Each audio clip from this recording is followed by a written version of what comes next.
Shalom, selamat pagi semuanya. Bersyukur, berterima kasih pada Tuhan. Kalau pagi hari ini kita boleh bangun lagi dengan tubuh yang diberkati, dengan kekuatan kesehatan yang baru yang datang dari Tuhan. Dan kita boleh bersama-sama lagi datang bersyukur, menyembah, meninggikan, mengagungkan nama Tuhan. Sebab Tuhan baik, Dia sungguh baik, Dia selalu baik, bahkan selamanya Tuhan baik bagi kita. Bapa, kami bersyukur, kami berterima kasih kepadamu pagi hari ini. Terima kasih buat sepanjang malam tidurnya yang kau beri. Dan pagi hari ini kami boleh bangun dengan tubuh yang diberkati, dengan kekuatan kesehatan yang baru yang datang daripada Tuhan. Terima kasih buat kemurahan dan kebajikan yang terus kau nyatakan di sepanjang hari-hari hidup kami. Waktu pagi hari ini kami datang kepadamu, mengangkat hati kami, mengangkat suara kami, mengangkat tangan kami, mengangkat wajah kami, untuk bersyukur, menyembahmu, sebab Engkau layak. Haleluya, haleluya.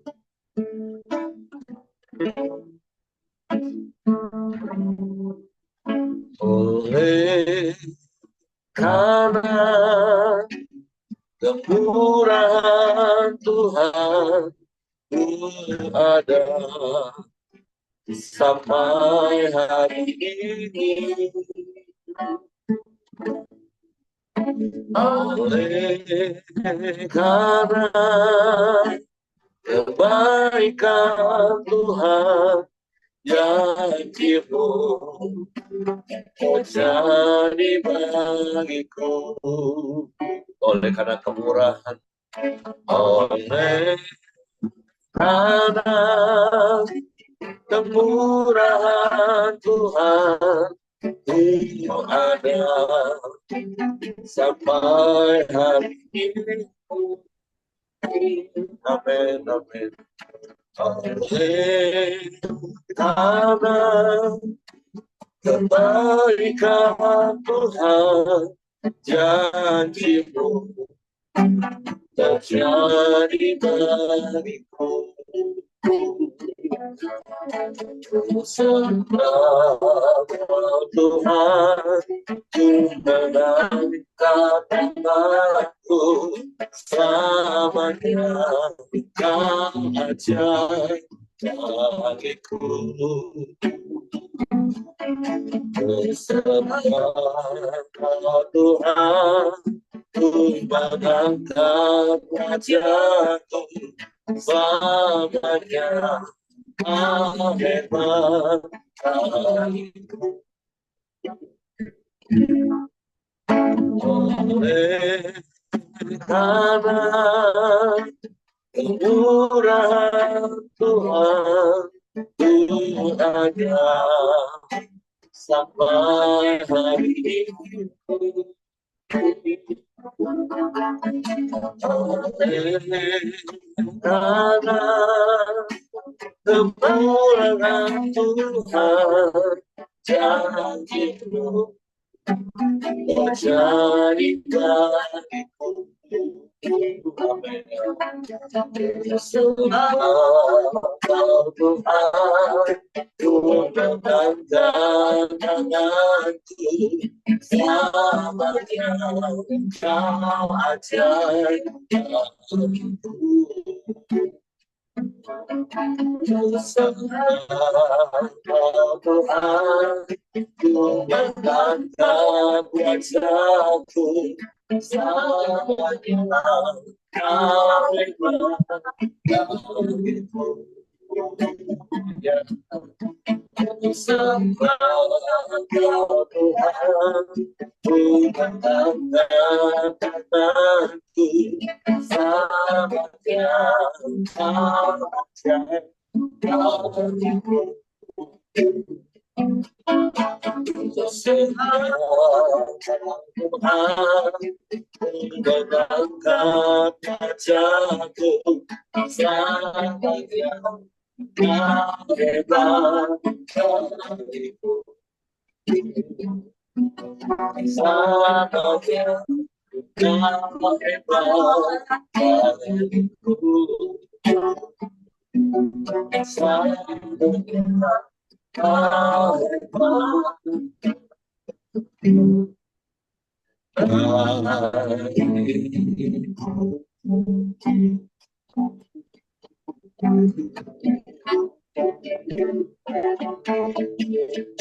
Kami mengangkat hati kami, mengangkat suara kami,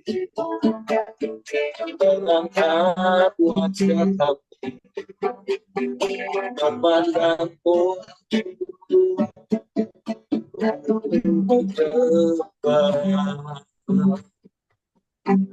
meninggikan namamu, Yesus.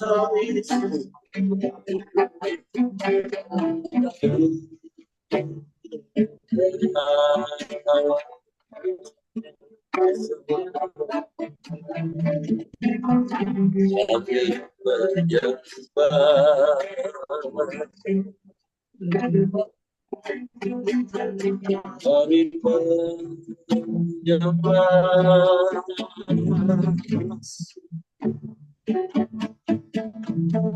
kami meninggikan namamu, memuliakan namamu,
kasih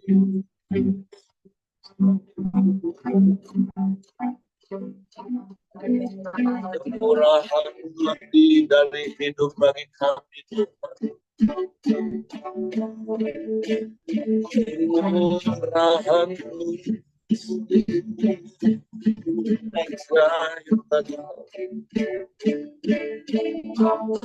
kebajikanmu terus kau nyatakan dalam hidup kami bersyukur, kami bersyukur.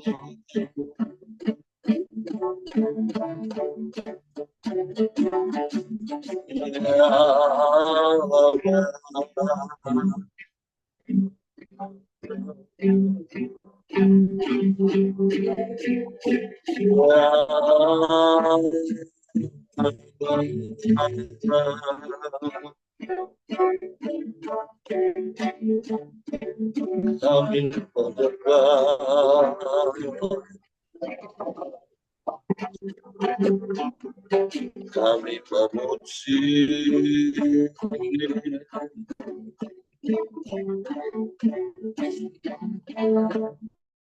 meninggikan nama-Mu.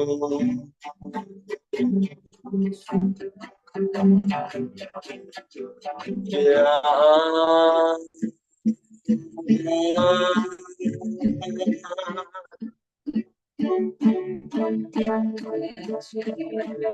kami sembah,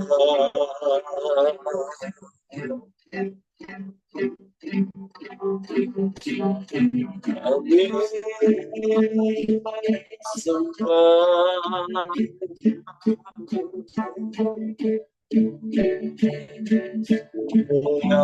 nama-Mu.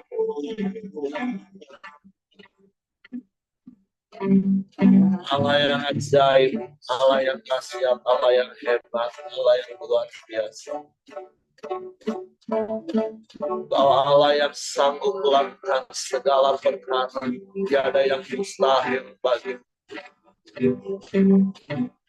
Engkau Allah yang bermurah hati bagi setiap kami. Engkau adalah kasih, kasih yang ajaib, kasih yang hebat.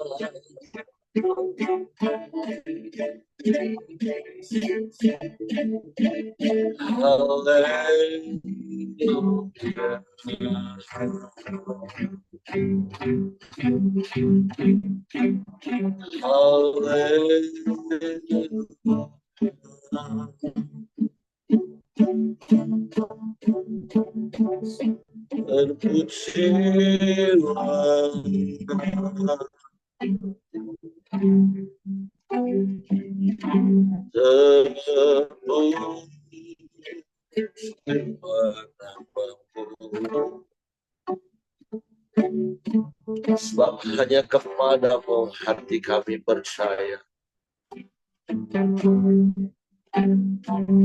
Sebab Engkau Bapa yang setia. Engkau yang telah terbukti sampai hari ini.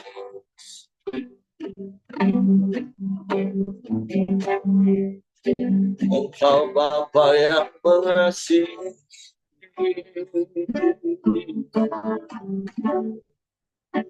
Kasih-Mu ajaib, kasih-Mu sempurna dalam hidup kami. Kami tak takut, kami tak gentar, kami tak bimbang, sebab Engkau selalu ada. Engkau yang memegang tangan kanan kami, menuntun hidup kami, menjagai langkah kami. Engkau yang melindungi hidup kami. Kami bersyukur. Kami aman di dalam. Haleluya, haleluya, haleluya. Sebab kami tak takut, kami tak gentar. Sebab bersama-Mu kami melakukan perkara yang besar. Allah yang ajaib, Allah yang dahsyat, Allah yang hebat. Tiada yang seperti-Mu, tiada yang lain selain Engkau. Hanya Engkau, hanya Engkau. Terima kasih. Kami aman di dalam-Mu. Kami menang bersamamu.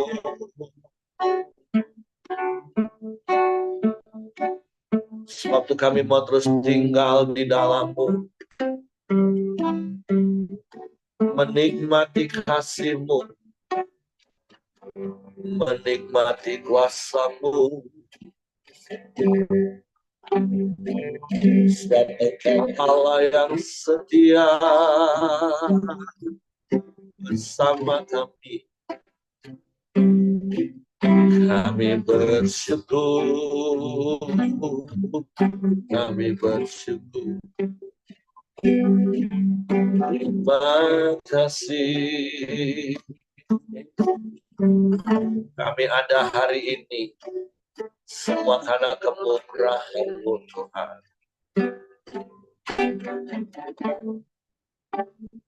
Terima kasih. Ku tidak takut,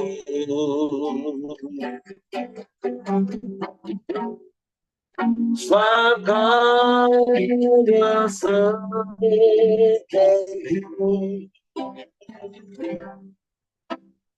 Ku tidak bimbang, sebab Engkau aku. Engkau menemukanku, bahkan dalam Kau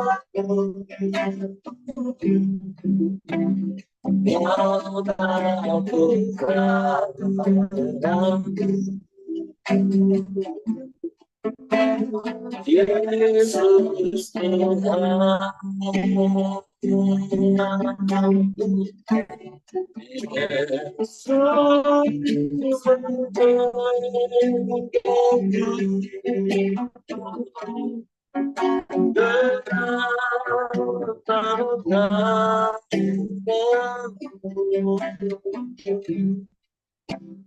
Yesus Tuhan, Yesus Tuhan.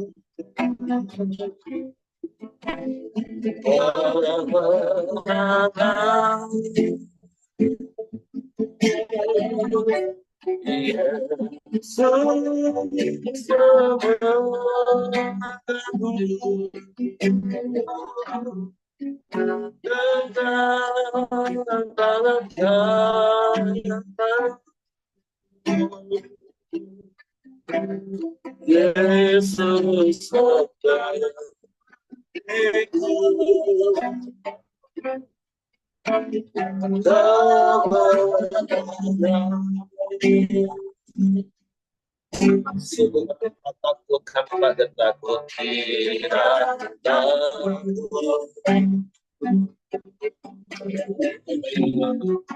sebab Kau bersamaku.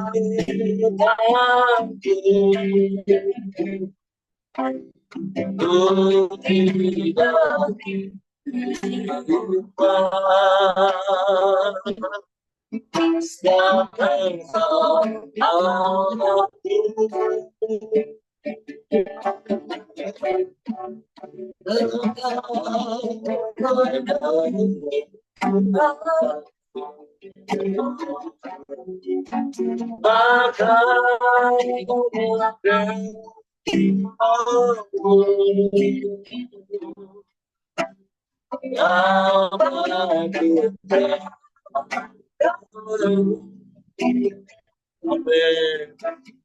Yesus Tuhan,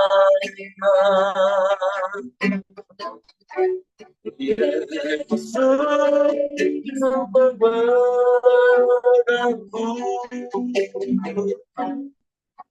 dengan tangan kananku. Yesus memberkatiku.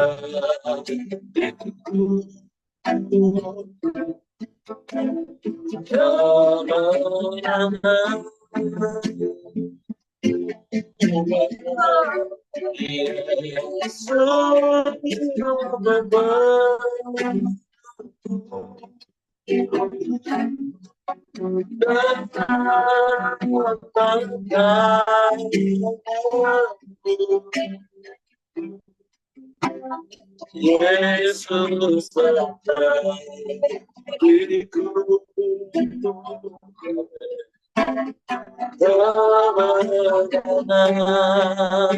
Sungguh Roh Yesus memberi kemenangan bagi kami. Yesus berbanyak. Amin. Dengan tanganmu,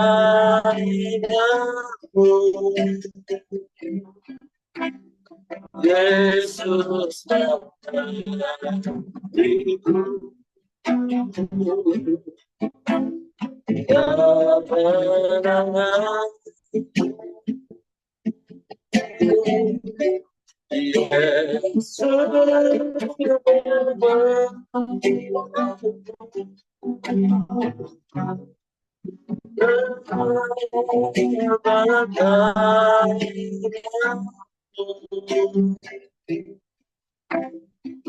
Yesus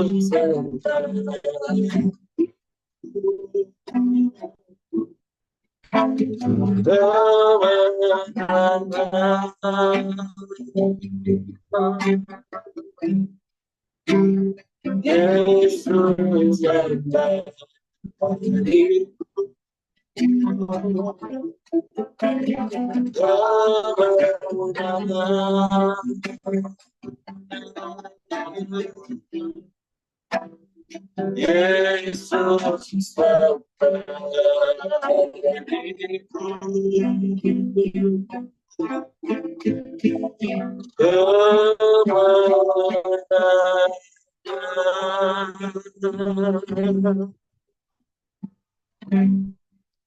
Engkau yang memberikan kami kemenangan, karena Engkau sendiri Tuhan yang menyertai kami. Engkau sendiri Tuhan yang memimpin, menuntun langkah hidup kami. Dan firman-Mu itulah menuntun kami, membuat kami dapat berjalan di dalam jalan-jalan kebenaran, sehingga kami menang dalam segala situasi kondisi yang kami ada. Sungguh bukan kekuatan kami, bukan karena kehebatan kami, bukan karena kepintaran dan kepandaian kami, tapi karena kami hidup sesuai firman yang menjadi sumber segala hikmat bagi kami, sehingga kami menang, bahkan lebih daripada pemenang dalam setiap pergumulan, dalam setiap persoalan, dalam setiap permasalahan yang Kau izinkan kami alami dalam hidup kami. Suatu kami mau hidup di dalam firman, ya firman-Mu yang mengendalikan kami oleh kuasa Roh. Suatu pagi hari kami buka hati kami untuk firman. Roh Kudus, tolong kami untuk mengerti dan memahami firman, sehingga kami percaya firman dan kami melakukannya, sehingga kami mendapatkan kemenangan daripada. Dalam nama Yesus, kami sambut firman. Haleluya, haleluya. Amin. Oke, silakan Lause. Ya, sebelumnya saya ucapkan Shalom. Selamat pagi untuk semuanya yang hari ini hadir di doa pagi kita ya. Nah, saya terima kasih pada Tuhan, juga pada Pak Heri, bahwa hari ini saya beri kesempatan untuk menyampaikan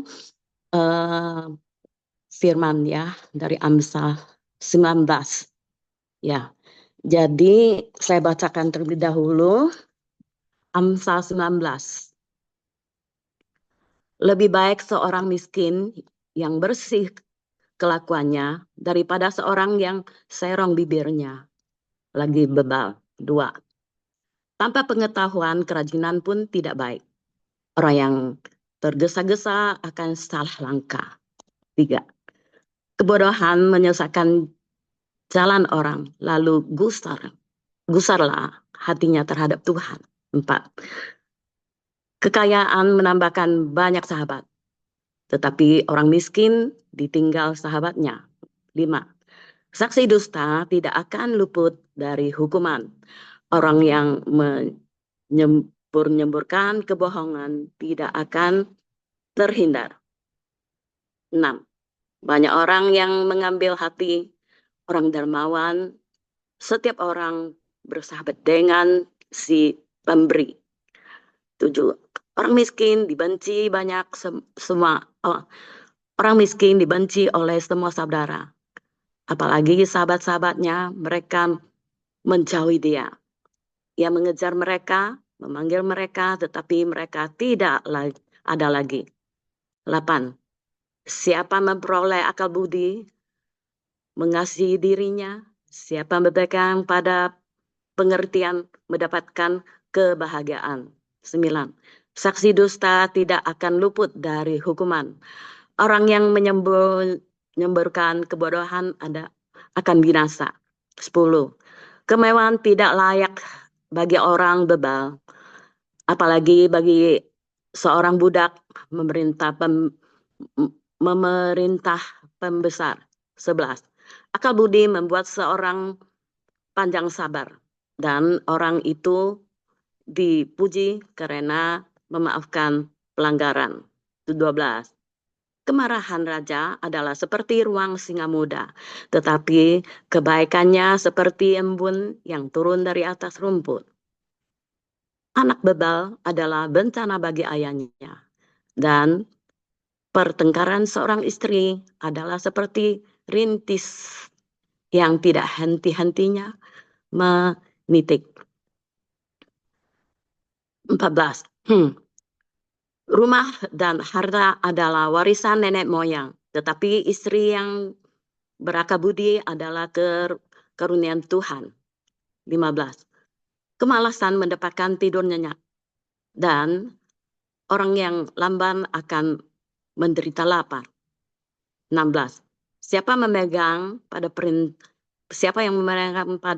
perintah memelihara nyawanya, tetapi siapa menghina firman akan mati. 17.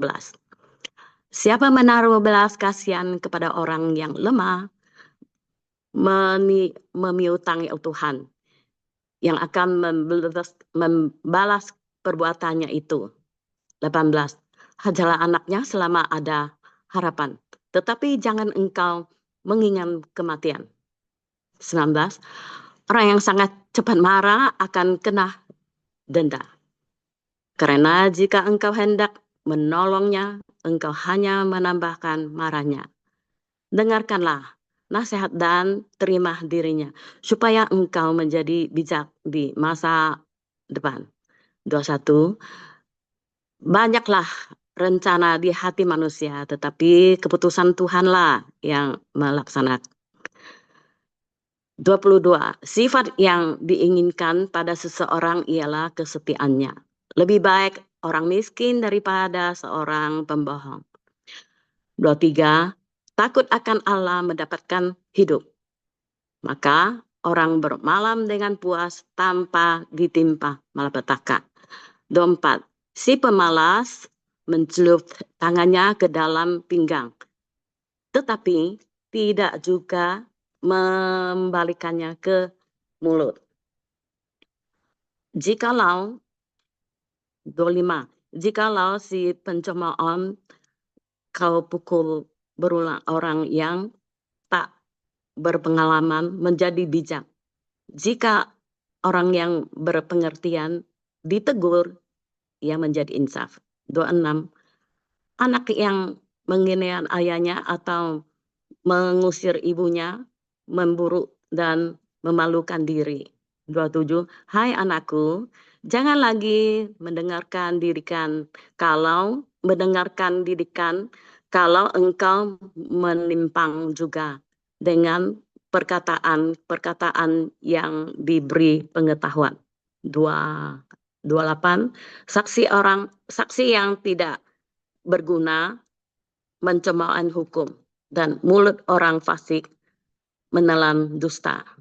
29, hukuman bagi si pencemoohan tersedia dan pukulan bagi punggung orang bebal. Nah, di sini totalnya ada 29 ya ayat-ayatnya. Semua ini yang kutip adalah beberapa, tapi intinya di sini ku mendapatkan selalu berbicara di dalam bebal ya, bebal. Jadi dari firman ini saya dapat pengertian bahwa masa Salomo itu banyak mendapatkan perkataan-perkataan atau puisi-puisi yang bijak yang dikumpulkan 900 banyaknya. Tentu pada masa itu adalah masa satu masa yang paling makmur di masa itu. Ini bersangkutan seluruh negara ya, termasuk Tiongkok. Ya, jadi kita baca dari sejarah 900 tahun sebelum Masehi. Masa itu juga masa dinasti Tang. Dinasti Tang juga banyak mengumpul puisi-puisi sampai sekarang pun dipakai oleh dunia. Ya, salah satu kalau dulu saya kuliah itu harus masuk satu ujian ya, jadi kita harus menghafal puisi-puisi atau kata bijak. Dia mirip-mirip dengan Amsa ini perkataannya, makanya di dunia kita bilang kadang kita dengarnya ya ada kata-kata bijak juga ya, dari mana mirip-mirip. Jadi boleh cerita saya pengalaman saya pertama kali kenapa saya bisa ya katakanlah saya tertarik dengan Alkitab ya, soalnya sebelum saya bertobat saya baca Alkitab dulu. Ya dari mana saya baca? Yang saya buka itu dapat dulu Kejadian. Saya baca, nggak masuk karena itu kayak dongeng gitu ya. Siapa itu Allah? Siapa? Nggak ada nama Yesus, belum ada tercatat ya. Terus akhirnya saya buka lagi Wahyu. Itu tambah saya tidak ngerti apa itu ya, malaikat-malaikat. Seperti kita lagi baca buku dongeng, nggak masuk. Akhirnya saya buka lagi, ketemulah Amsa ya. Nadine sih, saya tertarik, saya baca. Yang saya baca dari dunia ini, kok mirip-mirip ya, masuk akal semua, lebih ya. Di sana saya lebih tertarik dengan Alkitab ini. Saya pegang, saya baca, dan di sini setelah saya baca-baca, oh berarti masa Salomo itu dia mengumpulkan kata-kata bijak yang puisi, ya tentu dari mengamati manusia, cara hidupnya, sifat manusia, ya dari dia lahir sampai dia mati ya. Nah, dan dia juga sering kunjungi negara lain ya, zaman itu ya dinasti itu juga sama. Kalau kita cerita sejarah Tiongkok, yaitu di masa kapan yang mereka tidak ada peperangan ya, berjalan selama 300 tahun sampai 400 tahun, yaitu dinasti Tang ya, Tang Taizong namanya ya. Di sana banyak terkumpul orang-orang yang pikirannya sangat-sangat ya makmur lah, pokoknya membuat negara itu ya. Nah, kembali lagi kita ke firman. Nah, hari ini saya mendapatkan firman dari ayat 1 ya. Dari ayat 1 bunyinya adalah lebih baik seorang miskin yang bersih kelakuannya daripada seorang yang serong bibirnya lagi bebal. Nah, ini mencerita bebal. Jadi kita takuti bebal itu orangnya seperti apa ya? Bebal itu sebenarnya sama dengan kebodohan, ya. Kebodohan. Orang bebal itu susah menerima penjelasan atau sifatnya dungu, ya. Bodoh sekali, tapi dia tak sadar, ya. Susah menerima nasihat seseorang. Ya, nah itu kalau kita ketemu sama orang-orang ini, kita harus ya bimbinglah dengan firman kita, karena kita mengerti dia di dalam fase apa, ya di lingkungan itu. Dan orang seperti ini, dia suka cerita-cerita yang gosip, orang ini suka cerita yang tidak sesuai dengan kenyataan, ya, suka memberi saksi palsu. Misalnya ada orang, mau nggak kamu jadi saksi saya datang ke pengadilan demi kebaikan teman atau demi kebaikan dia datang untuk memberi saksi palsu. Itu dilarang banget ya kalau kita di dalam Tuhan, ya, di dalam kasihnya Tuhan, ya. Nah, disinilah bibir kita harus jaga bibir agar kita tidak menjadi bebal. Dan saya dapat lagi, ya, bunyinya, tanpa pengetahuan kerajinan pun tidak baik. Orang yang tergesa-gesa akan salah langkah. Ya, salah langkah tuh kayak gitu. Suka berdoa, doa, ya, tapi dia tidak tunggu Tuhan memberi dia tindak gitu loh. Cepat bertindak gitu loh. Doa sih doa, tapi dia ikuti kemauan dia gitu. Dia tidak menunggu sabar tanda-tanda Tuhan itu apa baru saya lakukan. Ya, jadi orang yang gesa-gesa akan salah langkah. Ya, di sini saya dapatkan. Dan ayat 3 bunyinya, kebodohan menyesatkan jalan orang, lalu gusar hatinya terhadap Tuhan. Nah, di sini, ya, saya dapat lagi satu cerita, ya, itu termasuk gusar. Gusar artinya salah satu emosi yang terjadi seseorang masa kecewa atau kesal. Ya, jadi di sini bunyi kalimatnya adalah gusarlah hatinya terhadap Tuhan. Wah, ada kejadian kayak gini. Saya sedang menginjilin seorang teman, padahal dia sudah Kristen, ya, orang luar kota. Jadi dia bilang, saya selalu tanya, Tuhan tuh ada enggak? Tuhan tuh ada enggak pada saya? Oh, kejadiannya, dia itu berpisah dengan suami, terus nikah lagi, terus tapi dia kembali lagi sama suami, tapi dia ceritanya, ya, padahal dia bukan orang orang yang ada pegangannya dalam hidupnya, ya.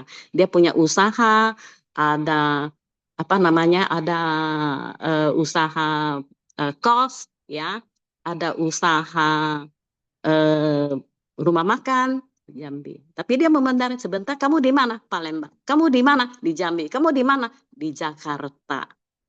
Ya, tapi dia bisa ngomong, aduh, Tuhan tuh ada nggak ya? Ya, itu orang seperti ini berarti salah satu adalah bebal. Ya, dia ya, tapi kita tahu kita juga tidak bisa, kita hanya bisa menuntun dia secara bertahap, ya. Nah, saya dapat lagi tentang bebal lagi, ya. 19 salah. Oh, ayat ke-10. Ayat ke-10 saya bacakan. Ayat ke-10. Kemewahan tidak layak bagi orang bebal, apalagi bagi seorang budak pemerintah, pembesar. Nah, maksud ayat ini bisa saya kutip, ya. Kemewahan tidak layak bagi seorang bebal. Ya. Jadi saya lihat masa sekarang ini di luar sana, ya, di luar masyarakat.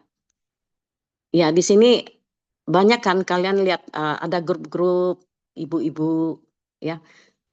Mereka hidupnya, ya, mewah. Mewahnya, ya, saya lihat lewat firman ini mereka itu layak, ya, membuat satu kebodohan. Contohnya misalnya satu tas bermeret, yaitu yang harganya mungkin semurah-murahnya 50 juta. 20 juta itu sudah sangat murah, ya. Ada yang bisa mencapai 1 juta. Itu mereka harus datang ke Singapura. Terus mereka pegang tas itu, terus difotokan, ada puluhan ibu-ibu. Tapi saya lihat hidup mereka, ya, sederhananya. Ada yang juga cuman karyawan, gitu loh. Mereka hidup mewah. Ini termasuk golongan orang bebal, ya. Bodoh sekali lakukan karena ingin saja memasuk grup itu. Itu satu contoh. Ya, itu orang dunia lah, ya, tidak masuk di dalam pengertian ini. Jadi saya dapat lagi yang 13. Ya, anak bebal adalah bencana bagi ayah, dan pertengkaran seorang istri adalah seperti tiris yang tidak henti-hentinya menitik. Ya, seperti kalau dia lagi itu berhari-hari itu seorang saya cerita seorang istri ya, seorang istri. Dia seperti bunyi hujan. Kita kesal kan dari pagi hujan sampai malam. Apalagi kayak dulu ya. Hidup kita nggak ada mesin cuci, baju nggak kering. Dia tuh tit bunyi hujan di atas genting sampai ada nyanyinya kan. Nah, begitulah seorang istri. Kalau dia kesal sama suami, itu yang dia ngomong sampai suaminya ya sudah dia keluar, bisa lari dari kenyataan ya merokok ya, itu alkohol ya, datang si kupu-kupu malam ada apa. Nah, mulailah ada ceritanya ya. Saya tidak lebar panjang, itu sama satu contoh kecil. Jadi perempuan jangan seperti ini ya. Dan zaman dahulu sudah sangat disiplin mengajar anak ya. Di dalam puisi ada satu mendidik anak, caranya gimana? Kalau kamu tidak rajin untuk pagi-pagi untuk latih kungfunya, itu dilatih pada hari. Jadi zaman itu, zaman dahulu itulah ya, zaman dinasti itu. Jadi semua harus bisa kungfu. Kalau kamu tidak ada kungfu, hidup kamu hancurlah. Jadi cara mendidik seorang anak, bangun pagi sampai rambutnya kan panjang ya. Dulu anak-anak itu dari kecil itu dia rambutnya panjang diikat, dikasih giniin ya, tapi bukan menyiksa dia, bukan membuat dia mati, tapi ajar dia disiplin lah hidup ini. Kalau kamu tidak bangun, kamu akan kena hukum ya, caranya rambutnya kamu ikat di atas tali. Nah, jadi anak itu didisiplin. Itu zaman dahulu. Zaman sekarang tidak bisa, zaman sudah berubah, tapi kita bisa dari anak kecil itu kita supaya dia besar jangan terbentuk bebal ya. Jadi beberapa cerita bebal ini semua bersangkut dengan ada sifatnya pemalas. Ya, di sini juga ada yang 20, yang 15, kemalasan mendatangkan tidur nyenyak dan orang yang lamban akan menderita lapar. Ya. Kenapa? Golongan orang bebal itu tentunya dasarnya dia mempunyai satu sikap yang pemalas. Jadi firman ini saling berkaitan. Ya, pemalas. Orang malas gimana? Pernah ngalami enggak? Bunyi, ya kita bunyi jam bekel misalnya. Bunyi, titit, tapi tangan kita stopin. Nanti 5 menit lagi, dia titit. Nah, terus kita bolak-balik sampai waktunya telat. Itu sikapnya orang pemalas. Ya, jadi hendaknya kita mulai tahu orang bebal kelakuannya seperti ini. Ya, nah yang terakhir 29, siapa berpegang pada perintah memelihara nyawanya, tetapi siapa menghina. Oh salah saya salah baca, maaf. Salah. 29 ya. Hukuman bagi si pencemooh tersedia dan pukulan bagi punggung orang bebal. Nah, singkat di sini kita tahu di atas itu orang yang seperti ini adalah bagi si pencemoohan tersedialah pukulan bagi punggung orang bebal. Siapa yang memukulnya? Yaitu orang-orang yang mengeluh katanya sudah percaya Tuhan tuh puluhan tahun, tapi hidupnya tetap di masyarakat. Misalnya satu contoh, ada loh di gereja kita itu suka datangin orang, pinjam uang. Pinjam sih nggak banyak sih, dia bayar sih, tapi dia bolak-balik, ya itu bahasanya seperti itu. Terus ngeluh dengan orang, nanti ada orang sumbangan dari yayasan, dia ambil gitu loh. Sembako apa-apa, terus dia memuji orang sana juga baik gitu. Dia ceritakan ini nih terus kepada kita. Nah, hidupnya puluhan tahun, dia ceritanya dia kalau dari kecil dia percaya Tuhan, tapi saya lihat umurnya sudah puluhan tahun ya. Ya itu apa? Dipukul pinggangnya, ya dipukul. Biarlah Tuhan izinkan ya begitu dicobaan iblis itu namanya ya, karena tidak ada pengetahuannya. Hendaknya ya tugas kita lah mendapatkan pengetahuan ini dan kita menyadari seseorang yang ceritanya sedang terjadi ini bahwa sikapnya seperti apa dan kita minta hikmat dari Tuhan agar kita bisa menjaga visi dari misi dalam hidup di dalam Yesus Kristus kasihnya. Demikian sharing saya ya. Terima kasih. Saya Oke, terima serahkan kepada Pak Heri. kasih. Ya, Terima kasih untuk Lause, share-share. ya Bu Ya, Keci.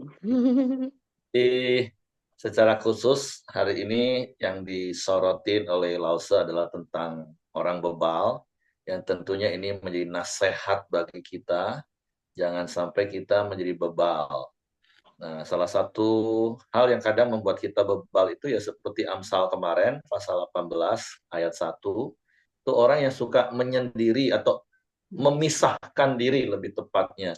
Menganggap dirinya yang paling benar, dirinya yang paling hebat, bahkan nasihat orang pun dibantah.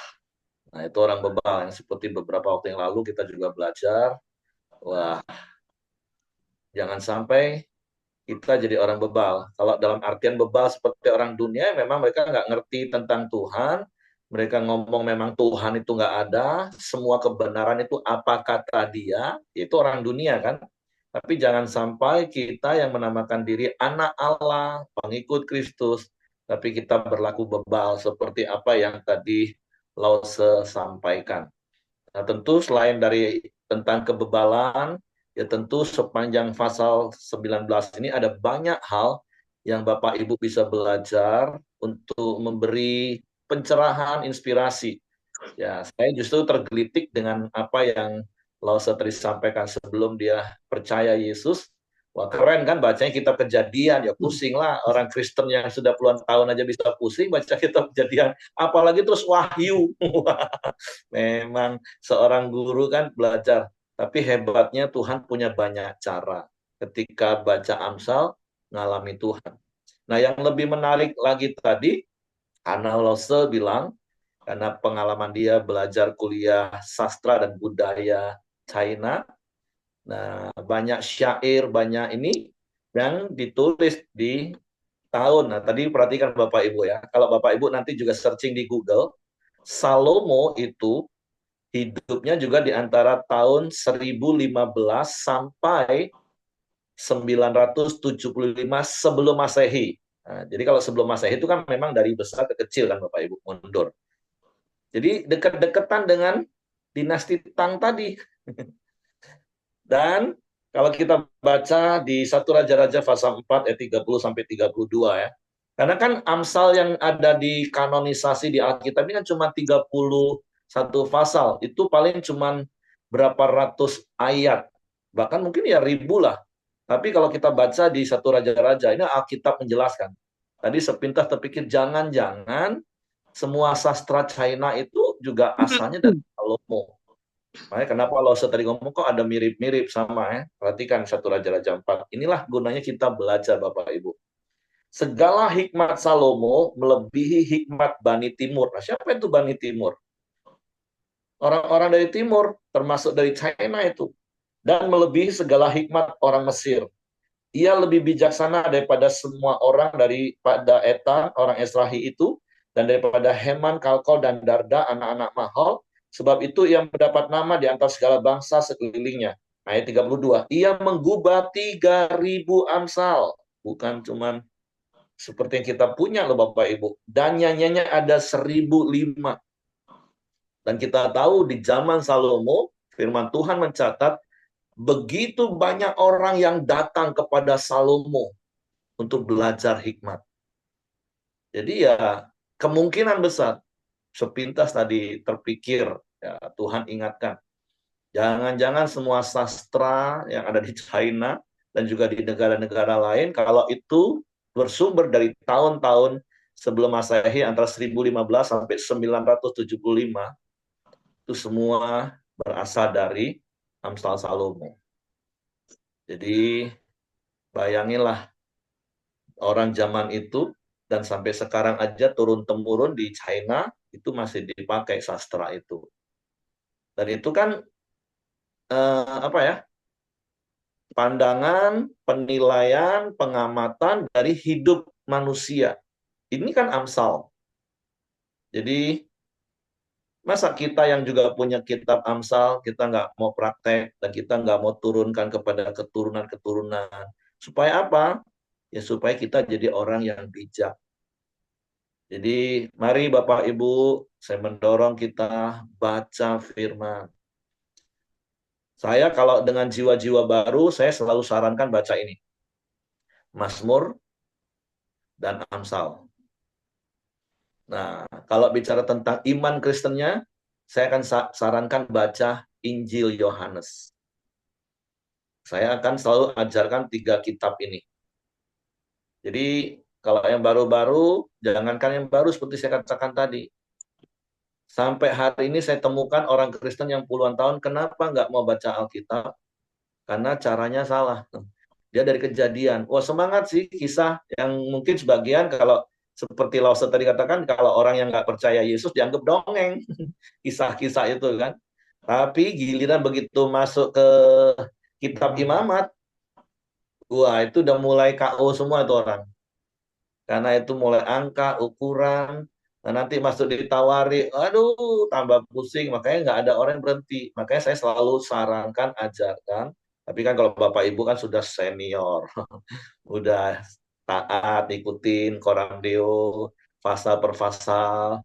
Tapi kan bersyukur kita dapat banyak pengetahuan baru. Dan sekali lagi, ya selain dari kupasan tentang Amsal 19 tadi yang Bapak Ibu juga boleh baca, tapi ini yang tadi sepintas Tuhan ingatkan. Iya ya, jangan-jangan semua raja-raja dunia waktu itu kan memang datang kepada Salomo, firman Tuhan mencatat, untuk belajar hikmat. Bahkan Ratu Sheba, nah, termasuk Bani Timur, orang-orang Timur, yaitu termasuk China, Asia, semua.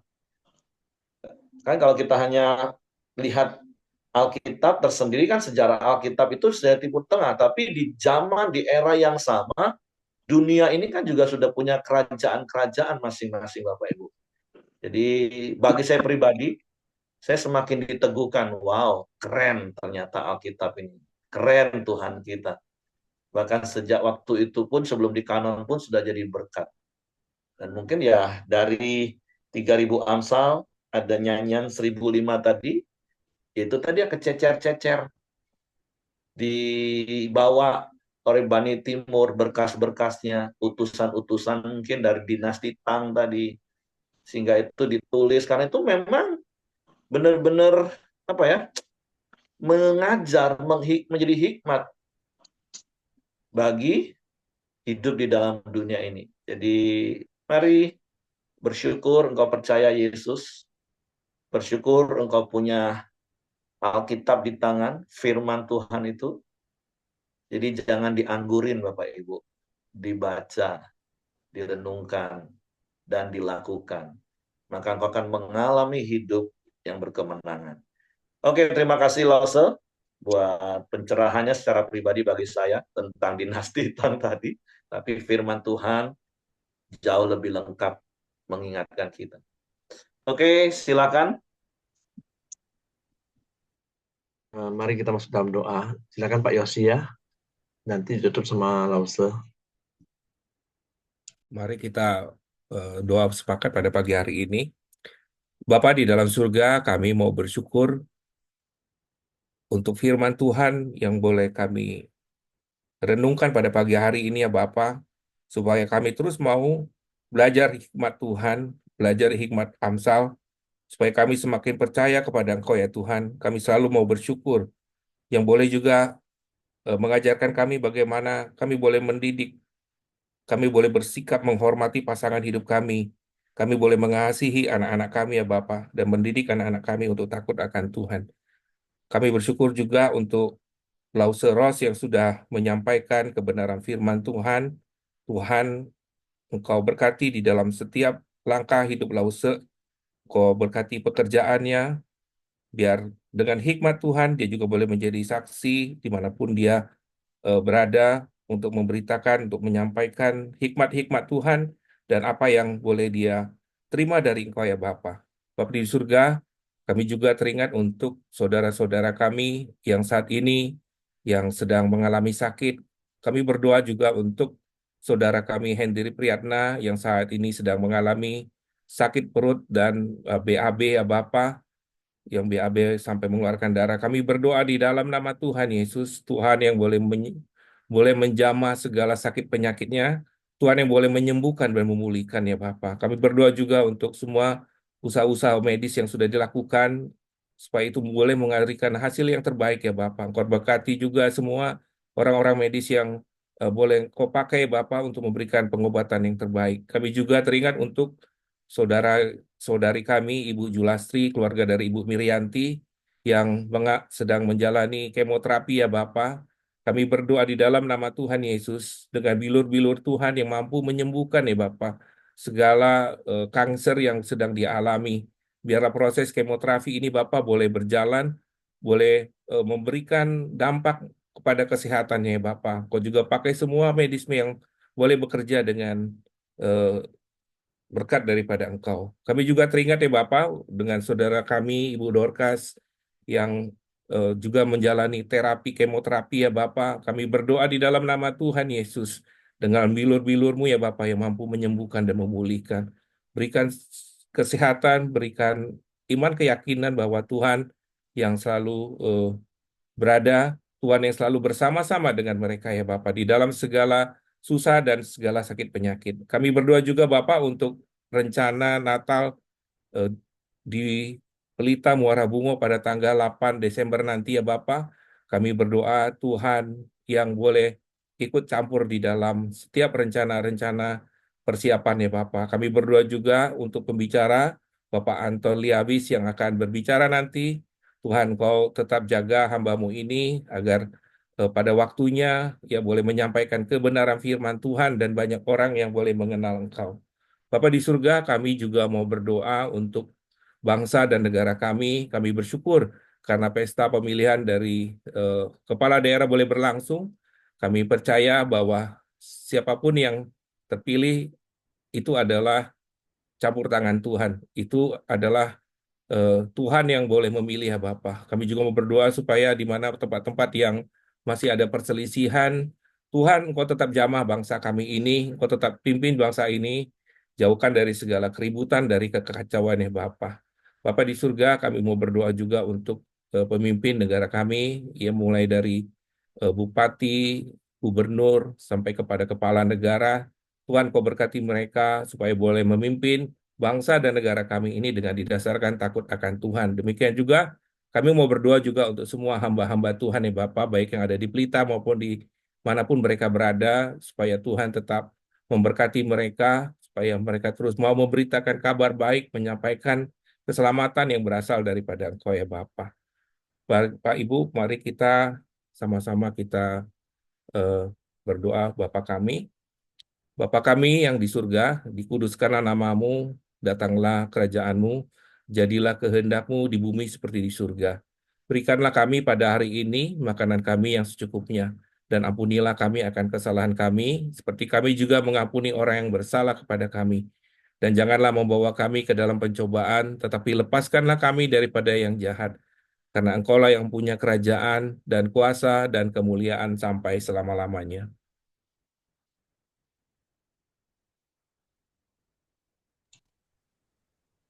Lausus, Suara silakan.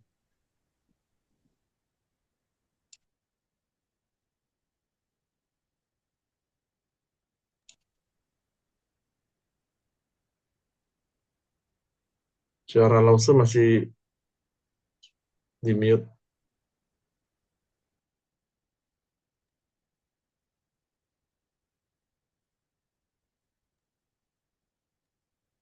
Bapak kami bersyukur.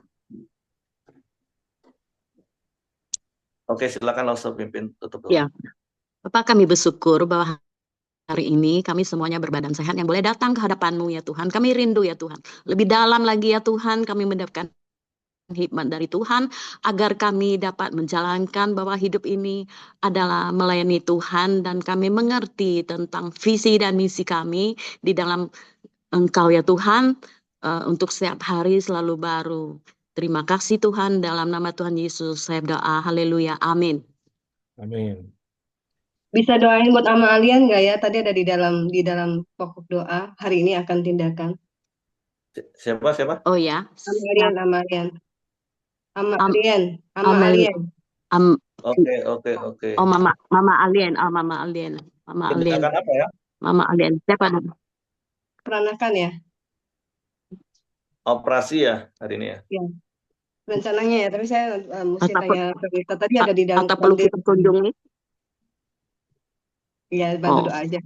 Atau perlu kita kunjungi?